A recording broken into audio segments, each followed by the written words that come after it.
Thanks, everyone, and welcome. Today we're going to look at a business-driven cybersecurity and specifically at how the unique value chain of an organization can influence the cyber strategy. So, what we will cover today. First, I'm going to tell you a little bit about who you have in front of you. Then we will talk about what it's like being a Chief Information Security Officer. We will dive into the value chain as part of the cybersecurity strategy. We'll draw some conclusions, and then, of course, there's time for a Q&A on your side. From this drawing, you can see that it's very important for an organization to be aware of the different threats, because you can strengthen your castle walls, but it won't do you any good if threat actors are flying over or tunneling underneath. So therefore, it's important that the security strategy of an organization aligns with the organization's business and strategic values, as it shows where you should put your effort.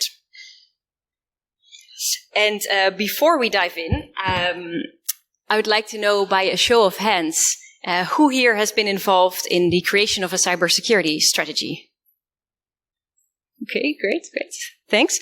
And who has been involved from a technical perspective to contribute to a cybersecurity strategy? Great. And lastly, who's been involved from a business perspective to contribute to such cybersecurity strategy? Great. I see a good mix in the room, so happy to learn a little bit more about you as well. As promised, a little bit more about me before we dive in. So I'm Dorrit Sliepen. I was born in the south of the Netherlands. I currently live in The Hague. I enjoy the beach, as you can see from the pictures. I enjoyed living in China for 2+ years. And I'm the co-founder of WICCON, a network for female professionals that's all about empowering. And I'm very happy to see all the empowerment of all the females here today, and of the support from the men, of course, as well. I work at Accenture. I'm a manager in the cybersecurity team. I've been there for 6+ years, and I'm very passionate about helping organizations increase their security maturity. And step by step, we're all making the world a safer place. As mentioned, we're going to talk about what it's like being a Chief Information Security Officer. So CISO and her or his team are responsible for the creation of the cybersecurity strategy. But why are we looking into this? Because the impact of the CISO and the structure of how the role is structured within an organization can have a huge impact on both the creation of the cybersecurity strategy as well as the successful implementation. And that's why we're going to look at how the role is structured within the organization first, as it can help, because do you want to tweak anything before you start the creation of your strategy? As we can see from the news, cyber threats are becoming more and more advanced and numerous, leading to an increasing impact on the business. And we can see that security is no longer just an IT risk, making the role of the CISO more crucial within an organization. And this overview shows brief snippets of how Uber got into the news after a data breach. And there are two things that I want to highlight from this. First, it shows that an organization needs to be very aware of who is the threat actor. You can see some articles that claim about how this was done by a teen hacker. Later, it turned out that this hacker was part of a hacker group. So organization needs to be very aware of that. Then secondly, one of the previous Uber CISOs actually got prosecuted for federal prosecution in the US as the first CISO for trying to cover up a data breach. And this shows that the role of the CISO is not only complex, needs to be done with integrity, and that's why we're going to further discuss this. Now, when we dive into the CISO position, we can see a dilemma, and it's called the CISO dilemma. It's the misalignment between the actual accountability and influence versus the organization's expectations. So what you can see here, that the organization has high expectations on the CISO mandate, that the CISO has an impact on both the strategic as well as the operational aspects. Whereas if you look on the other side, to the CISO's accountability and influence, the actual influence is often limited to strategic aspects. So if you then look at this balance, having these high expectations from the organization, it can lead to a situation where the organization looks at CISO to just tell them what to do. Whereas if you look at the limited influence, if this is only limited to the strategic aspects, this could make it very difficult for the organization to actually roll out a good cybersecurity strategy that aligns with the operational goals of the organization. Now, what can we do to solve this disbalance and to take away at least some of the friction? On the one hand, so we can look at that, tweaking these two things, and on the one hand, we can look at decreasing the organizational expectations. So, what I want to clarify, this does not mean that we're lowering the bar for security or lowering the security expectations for the organization. It means that we're making this less of only a CISO job, and we're looking at increased business ownership of security. It becomes then a more shared responsibility, which will hopefully make that easier. Then if we look at the CISO accountability and influence, we can see that if we tweak that as well, the scale will become more imbalanced. And therefore, it's really important to look at a CISO strategy that really aligns with the business objectives, so that it really tailors to the organizational needs. I would say that probably no one here disagrees that a cybersecurity strategy should be tailored to the needs of an organization. But of course, this raises the question on how are we going to do that? And this is why we're going to look at the value chain. Well, so we're going to look at the value chain of an organization because this is really unique to each organization. And why we want to look at this value chain, I was planning on showing you a little clip of Simon Sinek. We do not have audio in the room though, so I will tell you a bit more about his theory. I will not claim to be as good as a TED Talk speaker as Simon Sinek, so I'd really recommend watching some of his YouTube clips, reading his book, Start With Why. But in very short, the theory of Simon Sinek has 3 circles, and in the middle there's why, around that there's the how, and the third circle is the what. And why is this important? Most marketing starts with what. And an example that he gives is that Apple does not do their marketing saying, here's a really good laptop, starting with the what. They really start with the why. They say, we want to challenge the status quo. That's the why of Apple. And then that slowly turns into, in the end, having an elegant and easy-to-use laptop. Furthermore, Simon also tells us that those who lead inspire us, and they start with why. You might ask, why are we looking at all of this, and what is the takeaway? The short takeaway, those who lead inspire us, and they start with why. For a CISO, it can therefore also be really powerful to start with the why of a cybersecurity strategy and to really communicate that to the rest of the organization.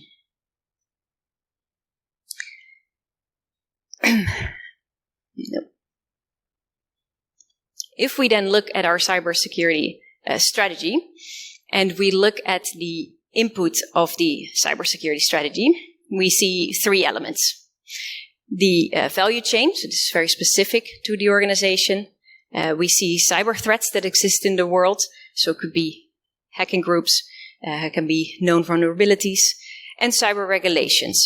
And though regulations can, of course, be impacted by which part of the world you're operating in, which industry you're operating in, but for specific groups, they are the same. Think of GDPR, NIS2 directive, and this is obviously under continuous development. So The input we see as the why of the cybersecurity strategy. And it leads to being able to create certain output. So knowledge on our current cybersecurity maturity, knowledge on what is our desired security maturity, and the delta between these two can be used to create an action plan. Today, we're going to look at our why and specifically at the value chain because this is so unique to each organization. And the other two have at least similarities between organization and industries. For the cyber strategy, we're looking at how to deal with cyber risk. And a risk is in general seen as the impact times the likelihood, where the likelihood is made up out of the threat times vulnerability. For the impact, we'll look at the impact on the business in case of a security incident. So think of data falling into the wrong hands. For the likelihood, we will look at the threats, so dangers that can occur. And this could, of course, be very specific. So a country's critical infrastructure, threats from state hackers can be a very real threat, whereas for an online shopping platform, this will be less likely of a threat. So for these threats, we'll look at motivation and capability. And lastly, vulnerabilities. We'll look at flaws in IT infrastructure and systems. So examples can be legacy systems that we know have vulnerabilities.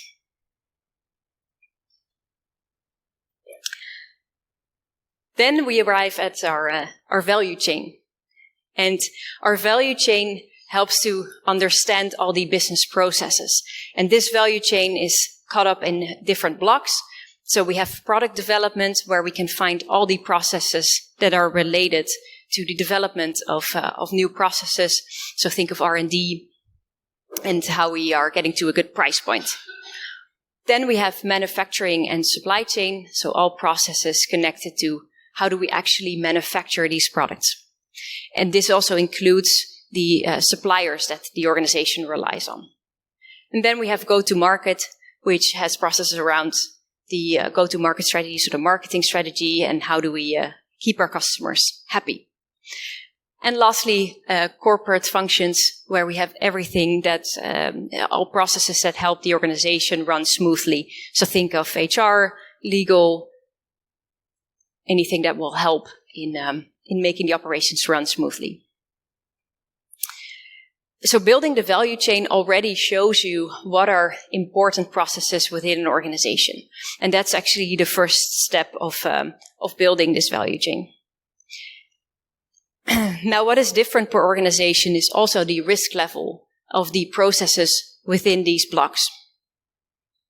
And if we look at this specific value chain, then we can see the indicators here on the right corner, and we're going to pick up some examples of why the risk level was indicated as it is. So if we look at the first example, and I'm going to take the first one there on research and development, it was indicated as having a high risk. So in this particular scenario, it was seen that for the research and development processes, the business impact was high in case of any security incident. This is very critical data to the business about the unique products. This also showed that hackers were very motivated to obtain this data because it was so valuable to the company, and there are known vulnerabilities in these systems. So that's why this one is classified as high risk. Then, if we look at another example of high risk, I want to point out suppliers. So, also red and high risk. The business impact is also high because if there's any disruption in the process with suppliers, then this could really mean that the manufacturing process cannot continue. The motivation for hackers might be less high than R&D because it's not about specific data that they want to obtain. But the vulnerabilities are marked as high as well, because these are much more unknown, or at least out of control for the organization because of the reliance on suppliers. So this is something that is definitely of interest to investigate further for the organization. Then if we look at an example that has a medium risk, we're going to look at HR. Still a high impact in case there is anything that happens to the data because of the critical data about employees that's within these processes. Less vulnerabilities were identified here due to already some steps taken by the organizations to mature on a security level. Hackers are still motivated, though, to obtain this information because it could lead, for example, to more targeted phishing attempts. And then what I would like to show you is some examples of security incidents that can be plotted on the value chain. So what we see here are some real examples for an organization, examples of incidents that can really be plotted into these processes. So we see, for example, a breach of logs for a forecasting system. We see incidents happening to HR data, on spear phishing, on bad practices for employees. We see a scam with e-commerce site that procured products for free. And we see incidents regarding the master data management, where there was crypto mining taking place, as well as a ransomware incident. And these type of incidents also show you where the value chain is vulnerable, and it also can lead to further input as to what the risk level should be. And it could be, for example, with HR, you see that the risk level is still medium, and that's because of after these incidents, some measures were taken.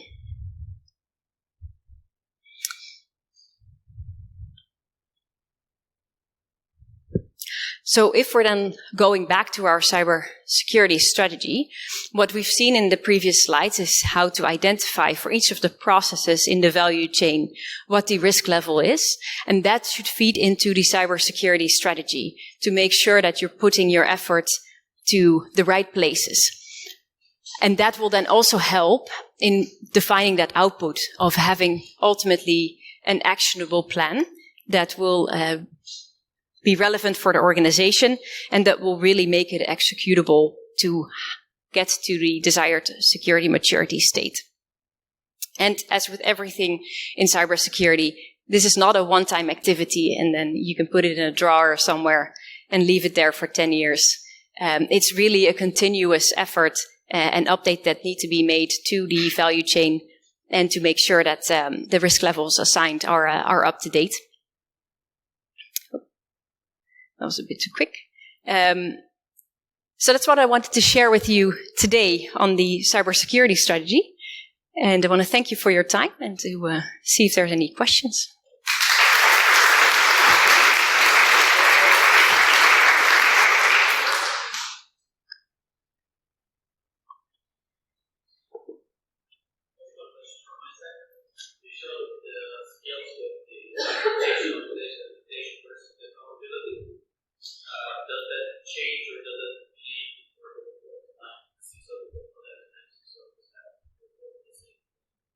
Yeah, good question. So I'll repeat it. I'm not sure if it was good to hear for everyone, but the question is on the scales, whether the influence of the position of the CISO within the organization, the reporting line, whether it has any impact.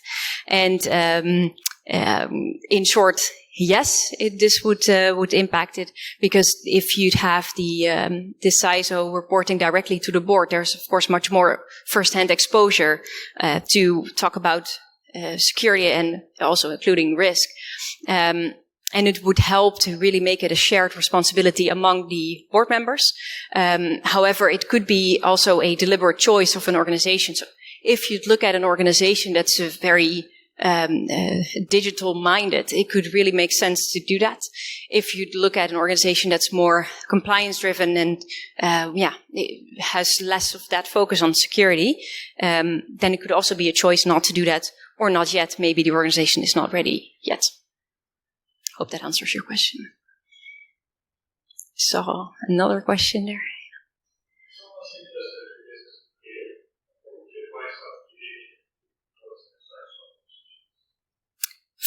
That's a good question.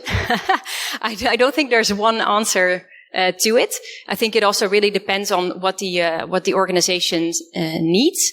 We looked at some examples of a value chain for an organization that's typically large, where it's hard to oversee all of the details, and there's definitely also teams working in silos. There, you'd see that the CISO team would really need different types of skills. So you need management skills, but you also need architectural skills and making sure that you have a well-rounded team. And if you look at a smaller organization where there's less ambiguous, or there's more clarity on the processes, you might want someone even more technical that can play that has more like a sheep with 5 legs. So I would say it depends on the type of organization and the needs. Hope that answered your question. Yes. Oh.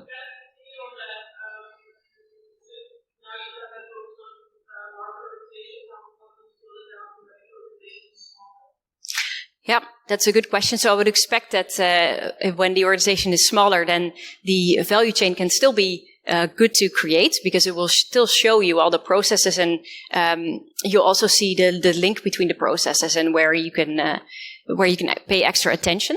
But I would expect that it would be I don't want to use the word easier, but at least quicker to make and keep up to date. So I think that would be a big difference versus if you have a larger organization. To get this into a level of detail is already quite a task, and you'd probably want to do more iterations versus really getting to the end result, because you might be years and years on working on that.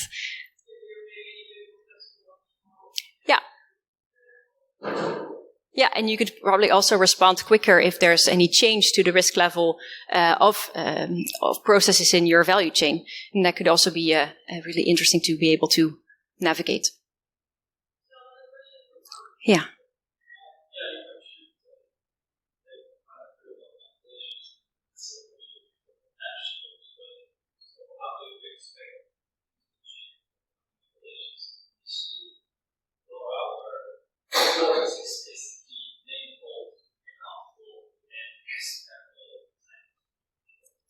Yeah.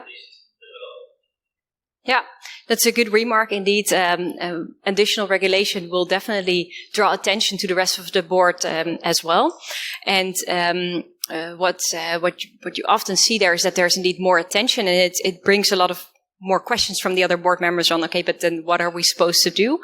And I think therefore it's even more important that CISO is really able to communicate what is the strategy and why are we doing certain things in a certain way. But ultimately it also it really is an opportunity to make sure that everybody becomes responsible for cybersecurity to a certain level, because it helps if the other board members also go into their teams to basically make sure that security is taken into account. So one more question there.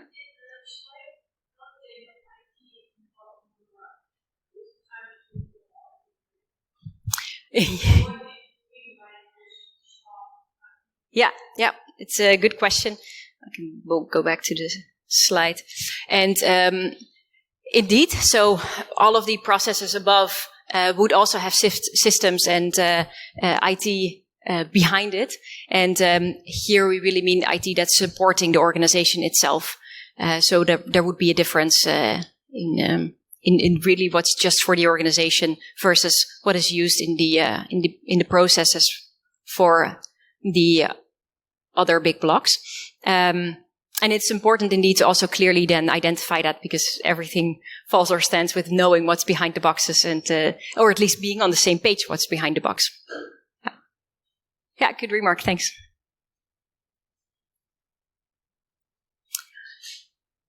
All right. If no more further questions, then thank you so much for your attention, and hope you're having a great day.